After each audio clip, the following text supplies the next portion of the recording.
this channel will spark the bigger television stations. Michael, 1977, Casper, Wyoming. Let's go back. What do you remember when you were just a little boy? Well, I don't have any memory of Casper, Wyoming. We only lived there for 6 months, and then we moved to Tulsa, Oklahoma.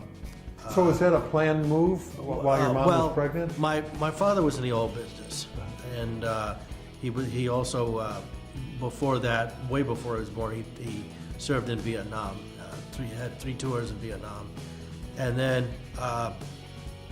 he moved to, or he went back home to Providence, Rhode Island, and then from Providence, Rhode Island, it was Casper, Wyoming, and then Tulsa, Oklahoma. And then I guess when I started developing memories, it was when we moved to Lafayette, Louisiana. Wow. So those are my earliest memories. Well, let's talk about your dad for a minute. Did he ever talk to you about Vietnam? No, not really. If I had a specific question about it, he would answer it. He was an OS in Vietnam. He was in the Navy, right? And his job was to patrol the upper deck of the ship to make sure that the enemy would not, breach the security of the ship. Were your folks married already when he was serving in Vietnam? No, my folks didn't meet until about 1970. Okay. And my dad got out of the Vietnam War in '69, met my mother in '70, and then they got married in '72. Okay.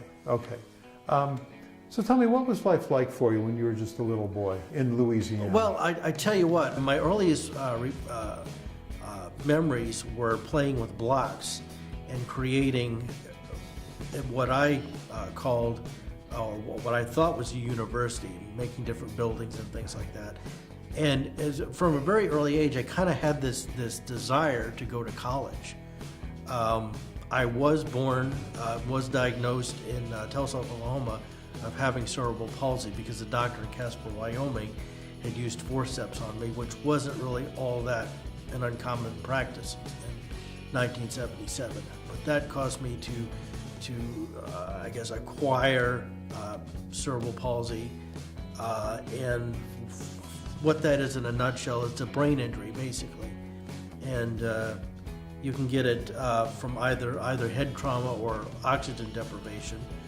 And so I had difficulty walking from pretty much to difficulty walking and some learning problems thereon, and I'm kind of going ahead a little bit. When I was little, when I was about, I can remember around 5, I was in special ed, and these were the days, especially in Louisiana, had kind of an older fashioned idea of what to do with people that had disabilities and stuff. And I can remember kind of being stuck in one big room. Like, you'd get a bunch of people with disabilities or whatever and you'd stick them in one room, and then you'd have like maybe a teacher or an assistant in various parts of the room, but they would just kind of stick you in one big room. Right. So and then from they weren't too keen on the idea of mainstream education. In other words, if you had a learning disability, which I also have, I'm severely dyslexic, they weren't keen on mainstreaming you, which is something that my parents forced, because they wanted me to go into subjects that I was good at, and the subjects I was good at to be mainstream. So they had to be very strong advocates and to try to mainstream me. And then we finally moved to Texas in the late '80s, and I am so glad that happened, because had I stayed in Louisiana, I don't think that I really would have advanced grade-wise, because they didn't have modified grades in Louisiana at the time. So we moved again because of my my dad's job, and him being in the oil business, but it was really a blessing in disguise. Right, right. Now, do you find that it's gotten better today for people with disabilities? Well, from what I've read, I think it definitely has, because, you know, getting back to my story and everything, when I went to high school, when I went to senior high, they implemented the idea of having a special ed teacher along with a regular teacher. So you're actually getting the benefit of an education like everybody else, right, rather than being discriminated into one class, which is what the previous school before the place that I went to had done, which was if you had any sort of disability, you were in a separate class. But then when I reached high school, they had a special ed teacher and a regular teacher, and I think that that's really kind of the way to go in most cases. Now, you know, for people that have severe autism, then I think that, you know, that there ought to be an option to have just a total special ed environment, but I think you have to be pretty disabled for that option to be kind of implemented. But if you just have dyslexia, then, you know, you should be in a regular class environment. Now, as a kid growing up, I imagine it must have been hard with the other kids, with the acceptance or bullying. How was it for you? It was very difficult because I was severely dyslexic, and I would read things, and I would, whenever the teacher would quiz us, I would mispronounce a word and I'd get laughed at, or be made fun of as though I was mentally retarded. Right. Because I mean, it's not apparent by me talking to people that I have a problem, but the thing about learning disabilities, or a lot of disabilities in general, is that you can't see a lot of these disabilities that you have. Right, right. So, was there a certain point at a certain age where you felt like you were being accepted and you were feeling better about yourself? I really didn't get that feeling until I went off to college. Uh-huh.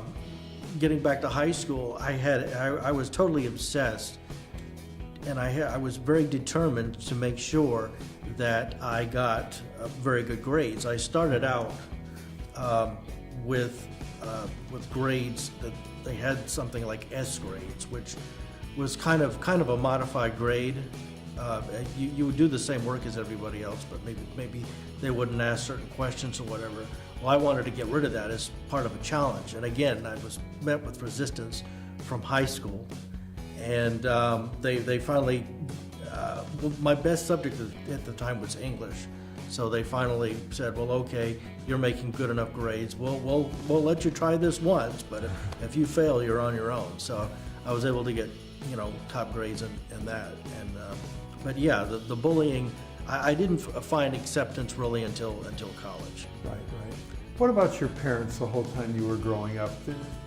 Was there any struggles for them? Well, it was extremely difficult for them, I think. Like I said, the battles of trying to convince school systems to, you know, this is before my last 2 years, my junior and senior year. Before that, they'd always have to fight to try to get me mainstreamed, and the school just did not want to do that, for whatever reason. Right. Yeah, that was difficult. You know, going through diagnoses of having vision problems, which is kind of later on down the line, and the story of what we're going to talk about. But it was extremely frustrating. The thing that always struck me is that a lot of times, a lot of these equality rules are supposed to be separate but equal, especially in the early days when I was in Louisiana. But as we all know, that's not equal. The bus would always come late. Sometimes it wouldn't show up. And my parents would have to take me to school. Right, right. So yeah, it was very difficult on that. Right. Your grandparents, were they around when you were little? I know you were moving around all the time. So were they close to you? Well, I'm not sure if close is really. I mean, they lived in Rhode Island when we visited them, but we didn't, I mean. Is that your dad's folks or your mom's? Well, my dad's folks. Since they live so far away, you know, from Dallas to Providence is kind of, right. kind of a long way, and they were kind of the Depression era. My grandparents were the Depression era, so they didn't. I mean, my grandmother came, you know, down a couple times to visit, but they didn't when we visited them. But as far as learning disabilities and stuff, they, you know, my parents were knew a lot more about it than my grandparents did. Right. What did your grandfather do for a living? I never knew my real grandfather. My step-grandfather worked in a record shop. Okay, and he was the one in Providence, Rhode Island? Yes, he worked in a record shop, and then before that he worked in a textile mill. Okay. What about your mom's parents? I visited them a couple of times, but they lived in northern Vermont. Okay. And they had a couple of horses, and that's about all I know of them. That you can remember, yeah. Yeah, uh-huh. Now your folks are down here? Yes. Okay. Yes. Okay, let's pick it up from when you're in college. Okay. So I finally graduated from high school, and I wanted to go straight up to university, but I did not have the grades to go in. So I had to spend 2.5 years in a community college to get my basics out of the way. Right. And you know, it was challenging back then. Back then, all you had spell check, but that, you know, that only went so far. Yeah. And I can remember just having to type one page of text would take me 8 hours to do.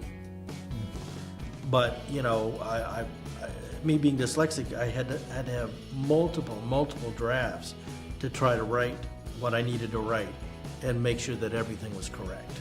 Right. But you know, I would do it, and I didn't get, you know, A's on papers and things. That was my strong point. And when I started going to college, I wanted to be an English major. So I'm kind of reaching to get the minimum amount of hours I could to transfer to a Texas college, somewhere in Texas, and because I wanted to go to a university, so I got the necessary credits, and then I transferred as an English major into a university. So I went off there. First couple of semesters were a blast, and but then all of a sudden I started developing these eye problems. And the thing you got to understand about people that have neurological problems is that we're now finding out, or within the last couple of years, that your brain doesn't really stop developing or growing until about 24, 25 years old. So I was about 21 at the time, and I started having, at the time I was an English major, I did a lot of reading.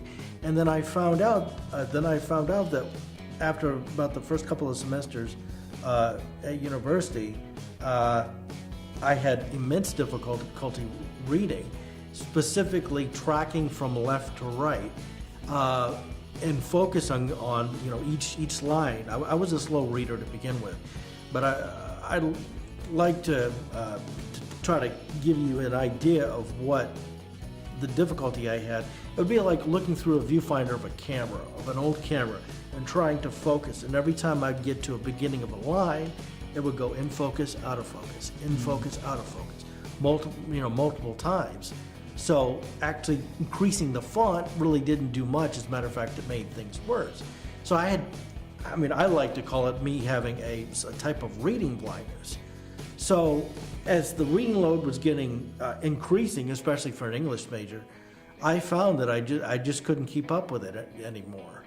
And I was, again, making more mistakes than usual because proofreading wasn't working. I'd proofread, but it was like I wasn't looking at the words or noticing the mistakes. Right.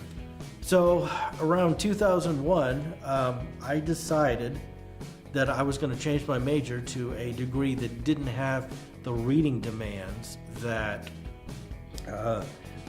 English did. I majored in radio, television, and film, and I really liked the people there, and it was a real great environment. And so I did that. But when I did that, I was having problems with the school not being accommodating as far as physical barriers. I was going through problems with the fire marshal at the place, because he was all about fire safety.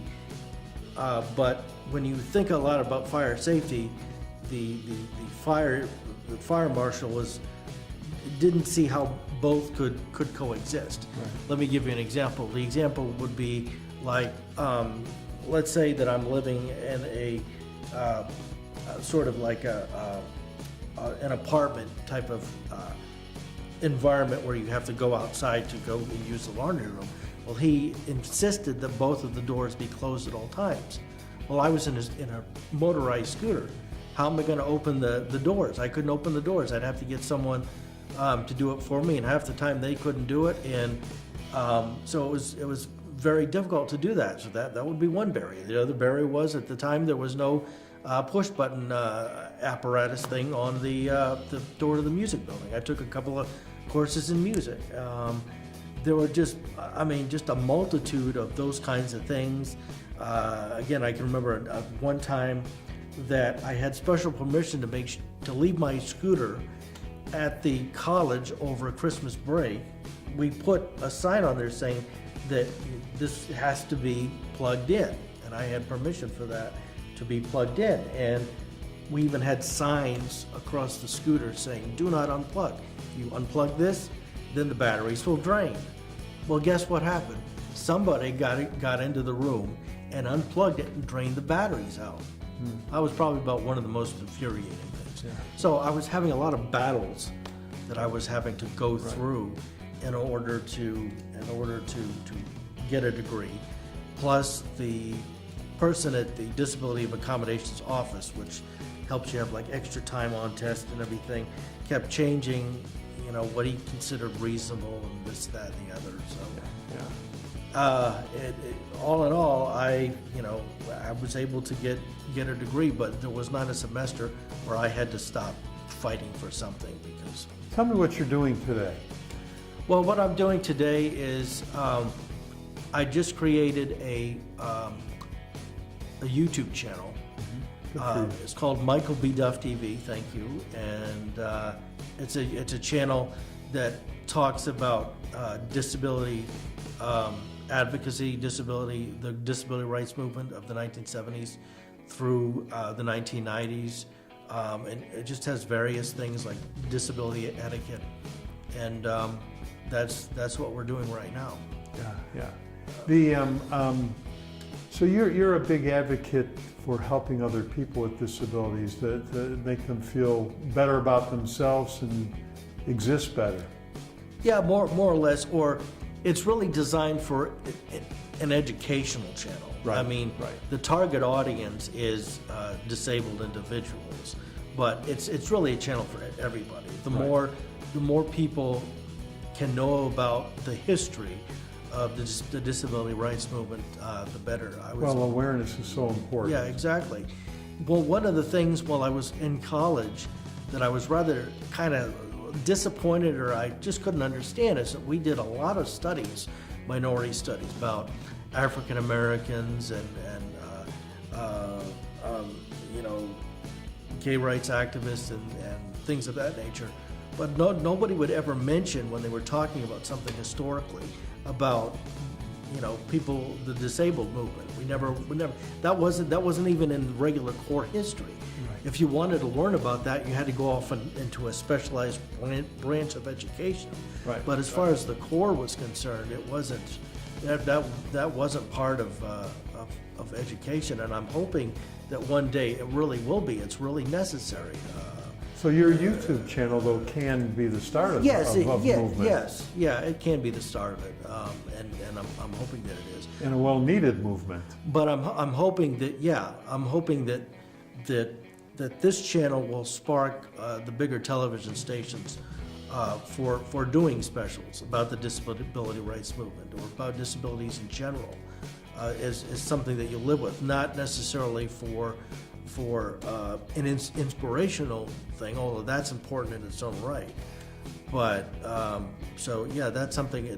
It's to get the word out and get a lot of these television stations to start doing programs like PBS, for example. Women's movement, African American movement, Native American movement. What about the disabled movement? We don't hear it. We don't hear about that. Right. Now on your channel, you could have a group discussion with people and make your own like little round table. Yeah, kind of have like a firing line or something. Yeah. Well, don't laugh. It could happen. Yeah.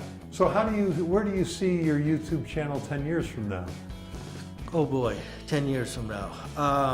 I feel that it will gain a lot of viewers. Hopefully, I can branch out to many different topics. Maybe if I can get enough people, maybe I will be the interviewer, or be a person that likes to debate things. That might be a little bit difficult because not everybody likes to debate. Yeah. Now there's been so many inventions in our lifetimes all the time that people go, how did I ever get along without that? Is there something that you go, gosh, if we could just create this one thing, it would really help the disabled, in general? To me personally, I think that no matter how advanced science gets, we will always have people with disabilities. We may decrease the amount with the technologies and things like that, but there will always be diseases or things out there that will have a population of people with disabilities. In other words, I don't see a society where everybody walks and everybody nobody has disabilities. That's right. That's because disability is such a broad topic. I mean, right. we're taking medications now that we don't even know what can happen in the future. I mean, what cures now can cause disabilities later. Later. Yeah. And it's interesting that you say, how did we ever get out of that, or get along with this technology or whatever? If it hadn't have been for Dragon Naturally Speaking, I'm sure you're familiar with it. It's a technology where you speak into the computer and everything. Right. It already has the words already spelled correctly, and I know how to deal with punctuation. Right. So that was a godsend. Had it not been for that, Right. I'm not sure I would have gotten out of college. Right. And when I first started with that, it was a very cumbersome piece of software to try to get it just right, and it would make mistakes. But now, I mean, it's just you just read something almost in a fast voice, and you have it printed right there. How proud were your parents when you graduated college? Oh, they were ecstatic. They were very supportive, and they, it's interesting that as far as going through barriers, that in my opinion really didn't need to exist. Up to the last thing was to actually go to the graduation ceremony and walk up to this Coliseum and hear that, oh, well, there's no ramp here, or there is no elevator here. I'm sorry, dude. We know somebody in a wheelchair, and we just carry him up. And so I'm actually going up the steps, climbing up the steps as the last. I mean, there had to be one last barrier. Right. Many times, getting back to college, and I want to really emphasize this, is that when my vision really started going bad, I was having to go through a lot of doctors that didn't know why my eyes were doing this. Right. They didn't understand the light sensitivity and stuff, and my grades were dropping because I wasn't doing well and I couldn't read or whatever. Then when it got to be 2001, I made the decision that for the next semester, if my grades do not get better, I'm gonna quit. I've had it. I've had it with the administration.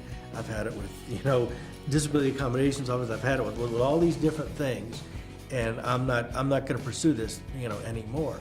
And that very semester, I took a RTVF writing class, and I got an A in that class, which is I didn't make a lot of A's in college. I made a lot of B's and C's. And so my GPA ended up going up 1/10 of a point, 1/10 of a point, and I said, okay, well, I guess I'll stay in then. So I stayed in. Yeah, good for you. So if it hadn't have been me for praying to God about that, or just that even happening, I would have just said, forget it, I quit. What's the happiest time in your life? The happiest time, I know it's been 10 years, but it still remains walking across the stage of getting a bachelor's degree. Yeah. That's the happiest moment. One thing I didn't add was that before I had made the decision whether or not to go on, I said to myself, well, I'm going to take all the credits I had in order to get an associate's degree, just in case this bachelor thing doesn't happen. Right. When you dream at night, what do you dream?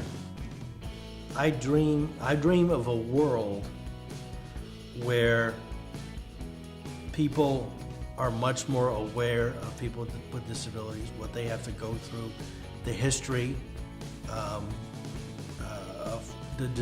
disability advocates like Justin Dart, Ed Roberts, and Judy Heumann. I dream of a world that is much more educated in that arena than is now. Right. I dream of a world where people that get help from the VA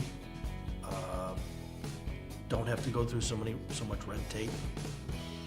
These are the people that put their life on the line to defend for our freedom. And when I see a lot of the stuff that they have to go through after they had fought, and they're having to deal with whatever they're dealing with, I can't believe it.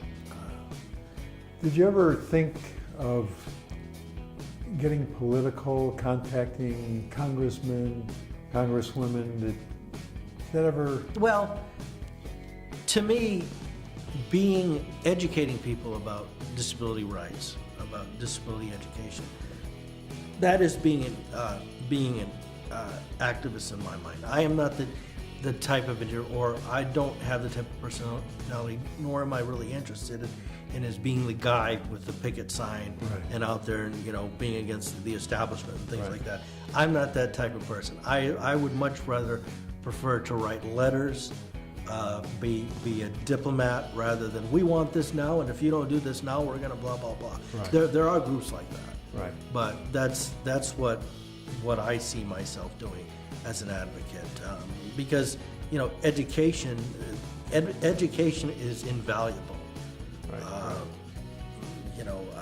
You can't put a price on that. Once you have a degree or an education, nobody can take anything away from you. Right. Tell us again how to follow you on YouTube.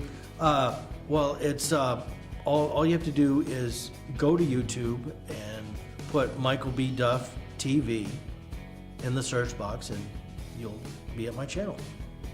Thanks, man, for doing this today. You're very welcome.